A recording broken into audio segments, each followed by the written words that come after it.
Hello friends, ओम श्री गणेशाय नमः। आप सभी का हमारी यूट्यूब चैनल पे हार्दिक स्वागत है। दशा माता व्रत की पहली कथा। एक राजा था, उसकी दो रानियां थी। बड़ी रानी के संतान नहीं थी, छोटी रानी के एक पुत्र था। राजा छोटी रानी और राजकुमार को बहुत प्यार करता था। बड़ी रानी छोटी रानी से ईर्ष्या करने लगी।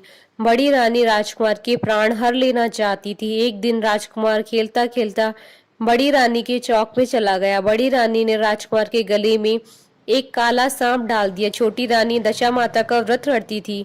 राजकुमार दशा माता का ही दिया हुआ था। दशा माता की कृपा से राजकुमार के गले में सांप बिना नुकसान पहुंचाए चला गया। दूसरे दिन बड़ी रानी ने लड्डुओं में जहर मिलाकर राजकुमार को खाने के लिए दिए। राजकुमार जैसे ही लड्डू खाने लगा तो दशा माता एक दासी का रूप धारण कर आई और राजकुमार के हाथों से लड्डू छीन लिए। बड़ी रानी का यह वार भी खाली गया। रानी को बड़ी चिंता हुई कि किसी भी तरह राजकुमार को मारना है।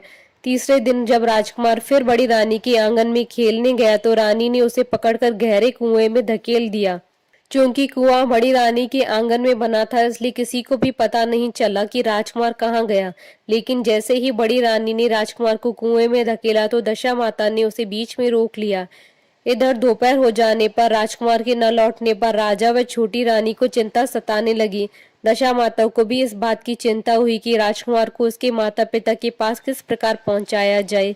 राजकुमार को तलाश करने वाले कर्मचारी निराश होकर बैठ गए थे। राजा व छोटी रानी पुत्र शोक में रोने लगे। तब दशा माता ने एक भिखारी का रूप धारण किया और राजकुमार को गले से लगाए राजद्वार पर पहुंची। वह राजकुमार को एक वस्त्र में छिपाए हुए भिक्षा मांगने लगी। सिपाहियों ने उसे धुतकार कर कहा, तुझे भिक्षा की पड़ी है, यहाँ तो राजकुमार खो गया है। सारे लोग दुख और चिंता से व्याकुल हो रहे हैं। इस पर दशा माता बोली, भाइयों, पुण्य का प्रभाव बड़ा ही विचित्र होता है। यदि मुझे भिक्षा मिल जाए तो संभव ही खोया हुआ राजकुमार तुम लोगों को मिल जाए। यह कहकर वह धैर्य पर पैर रखने लगी। सिपाहियों ने उन्हें आगे बढ़ने से रोका। उसी समय दशा माता ने बालक का पैर वस्त्र से बाहर कर दिया। सिपाहियों ने समझा कि कुंवर उनके हाथों में है, इसलिए उसे अंदर जाने दिया।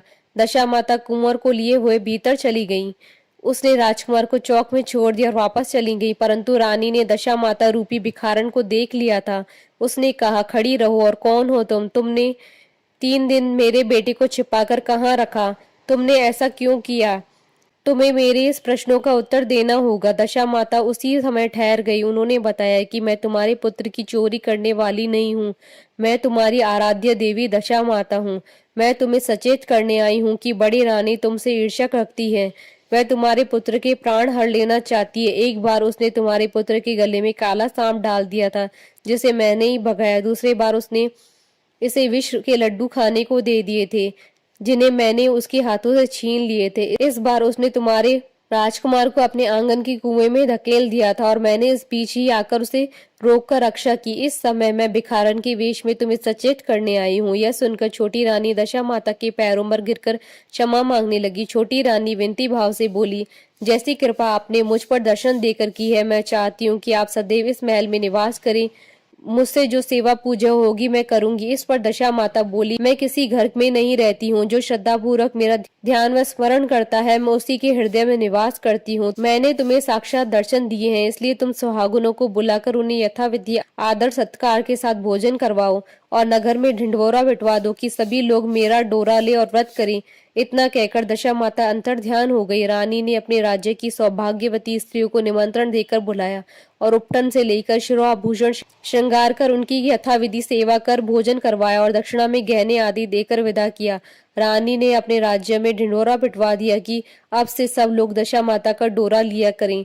बोलिए दशा माता की जय। आशा करती हूँ कि आपको दशा माता व्रत की पहली कथा का ये वीडियो पसंद आया होगा, तो आप इस वीडियो को अधिक से अधिक लाइक और शेयर कीजिएगा ताकि सभी भक्तों को इस वीडियो का लाभ प्राप्त हो सके। आप हमारे चैनल को सब्सक्राइब जरूर कीजिएगा अगर अब तक नहीं किया है तो, ताकि आप और हम कनेक्टेड रहें। साथ ही प्रेस करना ना भूलिएगा बेल आइकन को, जिससे नए वीडियो से रिलेटेड नोटिफिकेशन आपको तुरंत प्राप्त हो सके। ओम श्री गणेशाय नमः।